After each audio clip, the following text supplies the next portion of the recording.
Hello friends, a very good evening to you all. स्वागत आपका हमारे चैनल बेस्ट क्लासेस में। हमेशा की तरह आज हम फिर आपके लिए लेके आए हैं एक नई भर्ती। ये नई भर्ती जो है आपका किस विभाग के अंतर्गत रहने वाली है और किन किन पदों के लिए ये जो विज्ञप्ति है वो जारी की गई है। आइए चीज़ों को देखते हैं, वन बाय वन चीज़ों को समझते हैं और डिस्कस करते हैं। जो भी चैनल पर नए हों प्लीज़ चैनल को सब्सक्राइब करिए, लाइक करिए और नोटिफिकेशन बेल आइकन को जरूर दबाइए, जिससे आपको आने वाले हमारे चैनल पर नए नए भर्तियों की जो वीडियोज़ हैं या भर्तियों की जो जानकारी हैं वो समय पर मिलते रहें और आप समय पर अपना फॉर्म भी फिल करते रहें। ठीक है, तो चलिए शुरू करते हैं आज की भर्ती के बारे में। अगर हम बात करें इस भर्ती की, तो ये जो भर्ती निकाली गई है ये आपका शैक्षिक एवं हम ऐसा कह सकते हैं कि जो टीचिंग आपके जो पद होते हैं और कुछ नॉन टीचिंग जो पद हैं आपके, शैक्षणिक और गैर शैक्षणिक जो पद होते हैं आपके, उनके लिए ये विज्ञप्ति निकाली गई है। और ये सबसे पहले अगर हम डिस्कस करें इस विज्ञप्ति की, तो ये विज्ञप्ति जो आपका निकाली गई है ये निकाली गई है आपका नेताजी सुभाष चंद्र बोस छात्रावास राजकीय नाभा हाउस ऋषिकेश में, है ना। एक छात्रावास है, किस नाम से? नेताजी सुभाष चंद्र बोस छात्रावास राजकीय नाभा हाउस ऋषिकेश में। और उस ऋषिकेश में जो ये छात्रावास है, उस छात्रावास में शैक्षणिक पदों पर और गैर शैक्षणिक पदों पर जो भर्ती है वो उसका नोटिफिकेशन जो है वो निकाला गया है। ठीक, आइए देखते हैं क्या कहा गया है। ये दिनांक 2 तारीख का नोटिफिकेशन है। इसमें कहा गया है आपसे, उत्तराखंड शासन के शासनादेश संख्या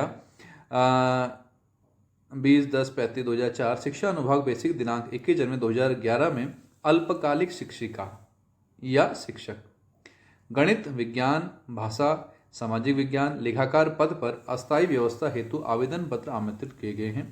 यह व्यवस्था नितांत अस्थायी है एवं कार्य संचालन हेतु आउटसोर्सिंग के माध्यम से कार्मिकों को योजित किए जाने तक ही बनी रहेगी। भविष्य में कार्मिकों द्वारा उक्त के संबंध में दावा प्रस्तुत नहीं किया जा सकता। मीन्स अगर हम बात करें इस भर्ती की, तो ये भर्ती जो है आपका कैसी है? अल्पकालीन है। अल्पकालीन है, ठीक है। भविष्य में अगर आप बढ़ाएं वो अलग बात है, लेकिन फिलहाल जो उन्होंने विज्ञप्ति में कहा है क्लियर कि ये जो भर्ती है वो अल्पकालीन है, चाहे संभवतः वो 1 साल के लिए हो चाहे 2 साल के लिए हो। ठीक है, आइए देखते हैं किन किन पदों के लिए निकाली गई हैं और क्या इसमें सैलरी रहने वाली है। चीज़ों को वन बाय वन डिस्कस करते हैं। ठीक है, अगर हम यहाँ पर देखें पदों की बात करें, तो इसमें जो पद दिए गए हैं हमें, उन पदों में हमसे कहा गया है कि जो ये पद निकाले गए हैं आपका, वो पद सबसे पहले निकाला गया है अल्पकालिक शिक्षिका या शिक्षक दोनों अप्लाई कर सकते हैं इसमें। गणित और विज्ञान का ये पद है।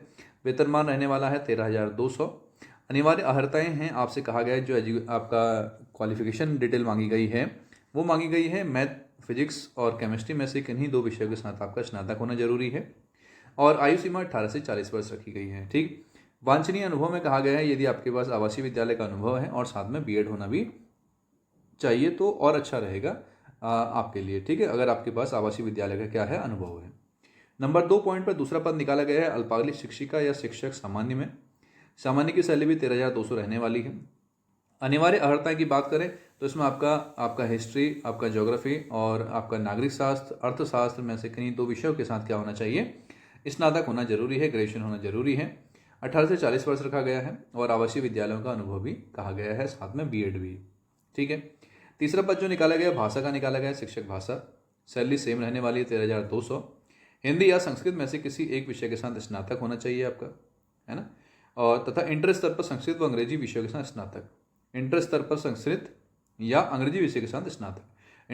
इंटर स्तर पर क्या हो आपका? संस्कृत हो या अंग्रेजी विषय के साथ क्या हो? स्नातक हो। 2 ऑप्शन आपको दिए गए हैं। ठीक है, आयु सीमा सेम रहने वाली है 18 से 40। आवासीय विद्यालयों का अनुभव और साथ में बीएड। ठीक हो गया। अगर हम गैर शैक्षणिक पदों की बात करें तो एक पद निकाला गया है इसमें, वो निकाला गया अकाउंटेंट कंप्यूटर ऑपरेटर का, जिसकी सैलरी रहने वाली है 16,500 और वाणिज्य विषय के साथ क्या होना चाहिए? वो स्नातक होना चाहिए। ग्रेजुएशन चल जाएगा, मतलब बीकॉम होना चाहिए आपका। 18 से 40 वर्ष आयु सीमा रखी गई है। कंप्यूटर प्रशिक्षित वित्तीय लेखा कार्य का अनुभव होना जरूरी है। ये सारी चीज़ें ध्यान देंगे। ठीक है, अब अप्लाई कैसे करना है, कब अप्लाई करना है, क्या इसकी डेट रहने वाली है, तो उसको देखते हैं। इसमें आपसे कहा गया है कि इच्छुक आवेदक अपना बायोडाटा एवं समस्त शैक्षणिक योग्यताओं की स्वतः प्रमाणित मतलब सेल्फ अटेस्टेड फोटोकॉपी दिनांक 3/7/2024 से 7/7/2024 4 दिन का समय आपके पास है तक नेताजी सुभाष चंद्र बोस छात्रावास नाभा हाउस कार्यालय में कार्यालय दिवस में प्रातः 10 बजे से 5:30 बजे तक जमा कर सकते हैं। ठीक है, अपना बायोडाटा और साथ में आपने क्या करना है, जितने भी आपके एजुकेशन क्वालिफिकेशन हैं उसकी आपकी पूरी एक एक फोटोकॉपी आपको लगानी है उसमें। और शाम प्रातः 10 बजे से शाम 5 बजे तक उसी छात्रावास में, ये जो छात्रावास है कहाँ रहने वाला आपका ऋषिकेश में, उसी छात्रावास में आपने क्या कर देना है, जमा कर देना है। ठीक है। उसका जो इंटरव्यू रहने वाला है वो 8 तारीख को रहेगा, को प्रातः 11 बजे से प्रारंभ हो जाएंगे। साक्षात्कार में समस्त प्रमाण पत्र प्रस्तुत करना अनिवार्य है। जितने भी आपके डॉक्यूमेंट्स हैं वो आप ओरिजिनल उनको भी लेके जाएं, और इंटरव्यू आपका होगा, इंटरव्यू के बाद आपका सिलेक्शन होगा। ठीक है, बात समझ में आ गई। ठीक है, तो जो भी कैंडिडेट चाहते हैं अपना टीचिंग लाइन में जाना चाहते हैं और आपको लगता है कि ठीक है हमारे लिए, और जो लोकल के कैंडिडेट्स हैं चाहे वो ऋषिकेश के हों चाहे वो देहरादून के हों आसपास के, तो वो लोग अप्लाई कर सकते हैं और ये थोड़ा टीचिंग का अनुभव ले सकते हैं किस तरीके से छात्रावासों में पढ़ाया जाता है और कैसे कैसे पढ़ाया जाता है। ठीक है ना। वीडियो कैसी लगी हो बताइएगा, और अपने दोस्तों को भी शेयर करिए, है ना, कि क्या पता किसी के काम आ जाए, है ना। चलिए, और चैनल पर बने रहिएगा। बाकी आगे आने वाली वीडियोस के लिए, ये भर्तियों के लिए हमारे साथ साथ जुड़े रहिए। तब तक के लिए थैंक यू।